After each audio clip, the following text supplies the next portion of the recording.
নিরাপত্তার ঘেরাটোপ যাতে সরকার প্রধানকে জনগণ থেকে দূরে ঠেলে না দেয় সেদিকে লক্ষ্য রাখতে এসএসএফ সদস্যদের প্রতি আহ্বান জানিয়েছেন প্রধানমন্ত্রী তারেক রহমান। বলেছেন, দায়িত্ব পালনের সময় জনগণ যেন দুর্ব্যবহারের শিকার না হয়।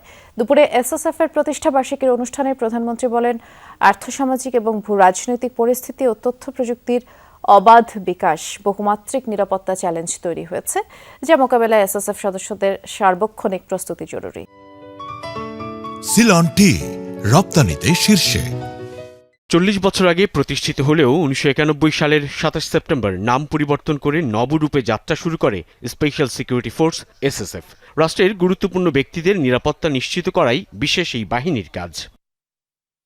বাহিনীর প্রতিষ্ঠা বার্ষিকী উপলক্ষে তেজগাঁওয়ে প্রধানমন্ত্রী কার্যালয়ে আয়োজিত অনুষ্ঠানে যোগ দেন প্রধানমন্ত্রী তারেক রহমান।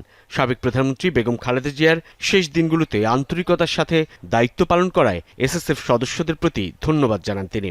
মরহুমা বেগম খালেদা জিয়া বিভিন্ন মেয়াদে সরকার প্রধান থাকাকালে এবং সর্বশেষ জীবনের শেষ দিনগুলোতে তিনি এবারকের হাসপাতালে চিকিৎসাধীন থাকা অবস্থায় এসএসএফ অত্যন্ত আন্তরিকতার সাথে দায়িত্ব পালন করেছে।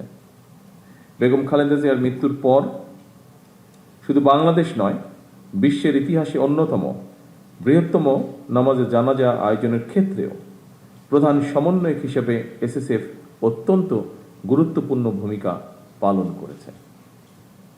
আমি এসএসএফকে আমার এবং আমার পরিবারের পক্ষ থেকে তার জন্য আবারও আন্তরিকভাবে ধন্যবাদ জানাই। বর্তমানে বহুমাত্রিক নিরাপত্তা চ্যালেঞ্জ তৈরি হয়েছে উল্লেখ করে প্রধানমন্ত্রী বলেন, দক্ষতা, কৌশল এবং সর্বাধুনিক প্রযুক্তিতে এসএসএফ এর পিছিয়ে থাকার সুযোগ নেই।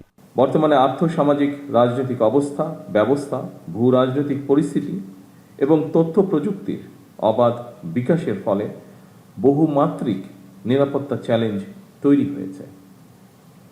এইসব চ্যালেঞ্জ মোকাবেলায় আধুনিক ও যুগ উপযোগী প্রশিক্ষণের মাধ্যমে নিজেদেরকে সার্বক্ষণিক প্রস্তুত রাখা অত্যন্ত জরুরি।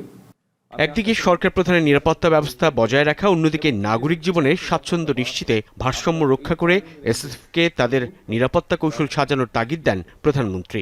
বলেন, নিরাপত্তার ঘেরাটোপ যাতে সরকার প্রধানকে জনগণ থেকে দূরে ঠেলে না দেয়। জনগণের দুর্ভোগ লাঘব করে সড়কে যানবাহনের চলাচল স্বাভাবিক রাখতে আমি আমার গাড়িবহরের আকার সীমিত করেছি। ফলে বিদ্যমান পরিস্থিতিতে সদস্য সংখ্যা বাড়ানোর পরিবর্তে এসএসএফকে হয়তো দক্ষতা এবং নিরাপত্তা কৌশলের উপরে বেশি জোর দিতে হচ্ছে।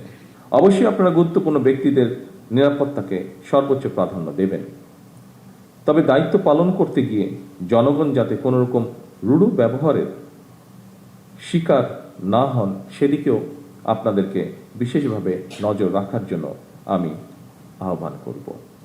রেডবুকের নির্দেশনার পাশাপাশি সময় এবং পরিস্থিতি বিবেচনায় প্রয়োজনীয় তাৎক্ষণিক সিদ্ধান্ত গ্রহণ এবং বাস্তবায়নের নির্দেশনা দেন প্রধানমন্ত্রী। বলেন, অন্য সকল নিরাপত্তা ও আইনশৃঙ্খলা বাহিনী, গোয়েন্দা সংস্থা এবং বিভিন্ন মন্ত্রণালয়ের সাথে সমন্বয়ের মাধ্যমে এসএসএফকে নিরাপত্তা বলয় তৈরির আহ্বান জানান তারেক রহমান। রাষ্ট্রপ্রধান, সরকার প্রধান এবং দেশে বিদেশে রাষ্ট্র ঘোষিত বিশেষ গুরুত্বপূর্ণ ব্যক্তিদের নিরাপত্তা নিশ্চিত করার সঙ্গে দেশের জাতীয় নিরাপত্তার বিষয়টিও জড়িত। সাইফুদ্দিন রবিন, যমুনা নিউজ, ঢাকা।